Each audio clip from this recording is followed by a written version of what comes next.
This was not just a scheduling conflict, not just a polite royal misunderstanding swept under antique rugs and gilded corridors. This was a calculated royal freeze-out. And at the center of it all stands Princess Anne, shockingly blocking Camilla from attending crucial Prince William's coronation, planning and doing it so quietly, so surgically, that by the time the Queen realized what had happened, the door had already been sealed from the inside. Because here's the truth no one wants to say out loud. This isn't about ceremony. This isn't about seating charts or procession orders. This is about power, legacy, and who truly controls the future of the monarchy when the old guard begins to fade and the next reign starts sharpening its edges. Behind those palace walls, while the public imagines tiaras and trumpets, insiders describe something far colder: Camilla's name mysteriously absent from key meetings, briefings rewritten without her inclusion, strategy sessions advancing without so much as a courtesy update, not publicly, not formally, quietly. And in royal language, quiet exclusions scream louder than any headline. She didn't find out through an official declaration, no dramatic announcement, no dignified conversation. It was a memo, a simple planning document that never reached her desk. Staff noticed first. The Queen Consort was missing from correspondence that should have automatically included her. And that's when the realization hit: she wasn't being overlooked. She was being removed. Imagine the sting. After years of carefully rebuilding her image, of stepping into public life with measured composure, of finally being accepted into the highest rank beside the king, she discovers she is not considered essential to the future ceremony of the next monarch. Not necessary, not central, not even consulted. And who orchestrated this shift? Princess Anne, the monarchy's steel backbone, the one royal who does not chase popularity, who does not negotiate duty, who does not bend for optics. Anne doesn't play the charm game, she plays the long game. Those who know the palace dynamics say Anne has always drawn a firm line between tradition and what she considers cosmetic elevation. To her, rank is not inherited through marriage alone, it is earned through decades of unwavering service. And while Camilla has worked diligently in her role, Anne's standards are famously unforgiving. There has always been a frost between them. Not explosive, not dramatic, controlled, polite,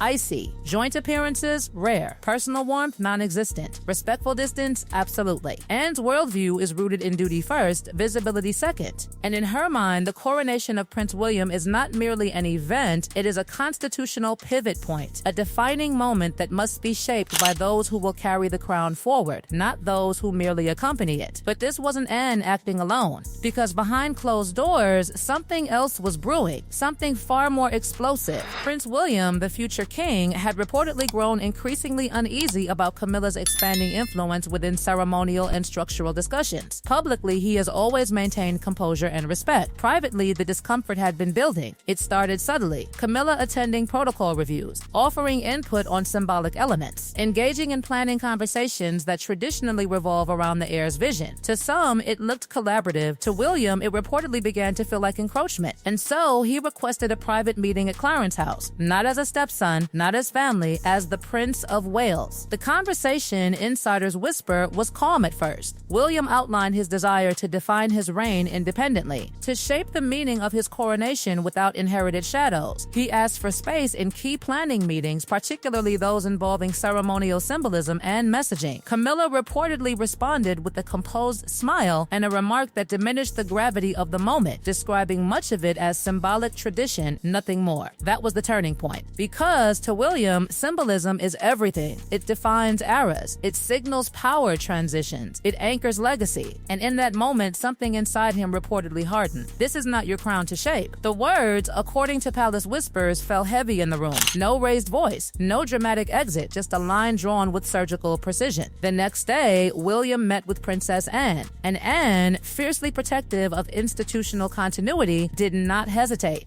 The decision was made: Camilla would be excluded from further coronation planning discussions, not publicly humiliated, not formally demoted, simply removed from the room. Agendas shifted, invitations recalibrated, correspondence rerouted. The palace machine adapted instantly, efficiently, quietly. It was not rebellion, it was realignment. And Camilla did not learn immediately. When she did, it wasn't through official channels. It was a calendar update, a minor internal revision that revealed everything without saying anything. anything. Her absence spoke louder than any statement could. Reports say she was furious, not theatrical, furious, because this was not about pride alone. It was about relevance. I am queen. The declaration reportedly echoed within private quarters at Clarence House. But titles do not override strategic shifts. And in that moment, the reality settled in. The future monarchy was consolidating around William, and she was not part of its inner architecture. She confronted the king. And here, the silence becomes more revealing than any alleged argument. Charles, ever measured, was said to be reviewing state papers when Camilla entered, demanding clarity. Raised voices were heard. Staff withdrew. And when the exchange ended, no official correction followed. That absence of action was its own answer. Charles did not reverse the exclusion. He did not publicly reinstate her role. He did not intervene. And in royal calculus, inaction equals endorsement. For Camilla, the realization was brutal. Her position as Queen Consort did not guarantee authority in shaping the reign to come. Her influence was tethered to the present king, not the future one. But she did not retreat. Sources say her team mobilized. Strategic appearances were discussed. Carefully timed public engagements. Subtle reminders of her continued relevance, not confrontational, controlled,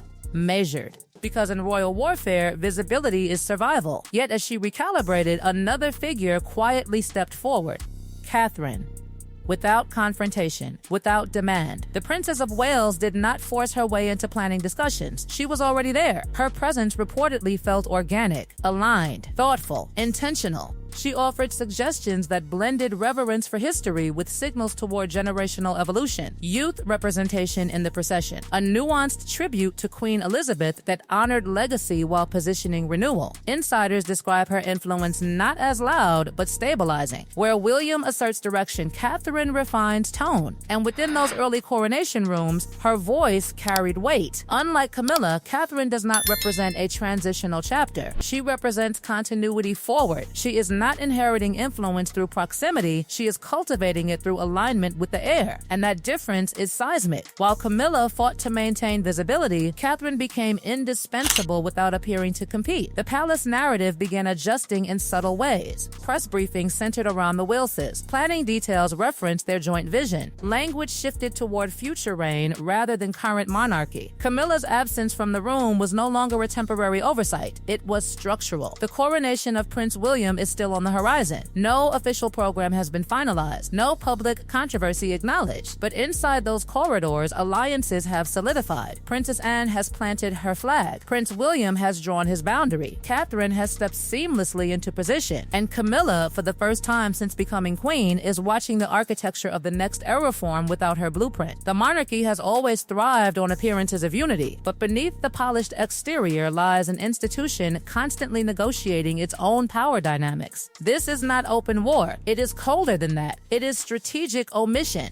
And in royal history, omission is often the most permanent form of exclusion. And here's where it becomes almost painfully ironic, because while Camilla was once the woman who endured being kept at arm's length by the institution, she is now the one feeling the chill of that same institutional distance closing in again. History has a strange way of circling back inside palace walls. The only difference now is that this time the exclusion isn't coming from public outrage or media storms, it's coming from within the family itself. After the confrontation at Clarence House, something subtle but unmistakable shifted. Courtiers began adjusting their tone. Briefings that once referenced their majesties and the Waleses slowly narrowed focus toward the future reign. Strategic language, carefully curated, started centering on William and Catherine's long-term vision. It wasn't hostile. It was precise, like watching a portrait being repainted layer by layer until one figure fades into background detail. Camilla reportedly tried to reassert quiet influence through established channels. Long-standing advisors were consulted. Trusted aides reached out discreetly to gauge the temperature of the palace mood. But the feedback was consistent. The momentum had already moved forward. The coronation planning was accelerating, and it was doing so under the direct stewardship of William, reinforced by Princess Anne's unwavering authority. Anne, who has spent decades operating as the monarchy's most disciplined enforcer of protocol, was not about to allow blurred boundaries to redefine succession optics. To her, this coronation is not an extension of Charles's era. era. It is a deliberate reset point, a line separating one reign from the next. And in that separation, there is no room for ambiguity about who leads. What makes this even more delicate is Charles's position. Publicly, the king presents unity. Privately, he is navigating an impossible balance between loyalty to his wife and responsibility to the future sovereign. Insiders suggest he understands William's insistence on independence. He also understands Anne's perspective on institutional clarity. But that understanding comes at a personal cost, because Camilla's frustration did not evaporate after one confrontation. Reports suggest there were follow-up conversations, quieter, heavier. She allegedly expressed feeling sidelined not just procedurally, but symbolically. If I am queen, why am I absent? That question reportedly hung in the air longer than any response. Charles, ever cautious, did not dismantle William's decisions, and that silence spoke volumes. It reinforced the unspoken hierarchy emerging inside the palace. The present monarch may hold the throne, but the gravitational pull is already shifting toward the next. Meanwhile, Catherine's role continued expanding in ways that appeared effortless. Her involvement wasn't announced with fanfare. It simply became assumed. She was present in discussions about music selection, charitable representation during the festivities, and the delicate balance between modern inclusivity and sacred tradition. Those inside the planning rooms describe her approach as intuitive. She listens more than she speaks, but when she does speak, decisions crystallize around her. That contrast is impossible to ignore. Camilla's authority derives from title. Catherine's authority derives from trajectory, and trajectory is everything. The palace understands optics better than any institution in the world. They know that the public does not just watch crowns, they watch chemistry, unity, and alignment. William and Catherine project seamless partnership and projects stability. Together, they form a triad that feels architecturally solid. Camilla, by contrast, now appears adjacent rather than central. There have been whispers of strategic countermoves, ideas floated about emphasizing her charitable initiatives, reinforcing her role beside the king in upcoming state events, subtly reminding observers that she remains Queen Consort. But those gestures, however polished, do not alter the internal structure forming around the coronation itself. And let's be clear, this isn't petty rivalry, it's constitutional choreography. Coronations are not merely ceremonial, there are declarations of power continuity. Every seating arrangement, every symbolic gesture, every public-facing role communicates hierarchy. To be excluded from early planning is not a social slight, it is a signal. A signal that when William ascends, he intends his reign to begin cleanly, clearly, and without inherited ambiguity. Princess Anne understood that before anyone else voiced it aloud. Her loyalty has always been to the crown as institution, not to personalities orbiting it. She reportedly views this transition as requiring discipline, the kind that prevents blurred influence from muddying the clarity of succession. In her eyes, protecting William's autonomy protects the monarchy itself. Camilla's team may spin it as temporary adjustment. They may frame it as delegation. But inside those stone corridors, the message is understood. This coronation belongs to the future, and the future has chosen its core. There is something almost cinematic about the quietness of it all. No public scandal, no televised confrontation, just doors closing gently, invitations thinning, influence recalibrating. But don't mistake quiet for insignificant. Royal power struggles are rarely loud. They unfold through access, who sits at the table, who reviews drafts, who shapes narrative. And right now, Camilla is not seated at that table. Few will remember the meetings she did not attend. Few will know the memos that never reached her desk. Few will understand that long before the crown touches William's head, the battle over who shapes its meaning has already been decided.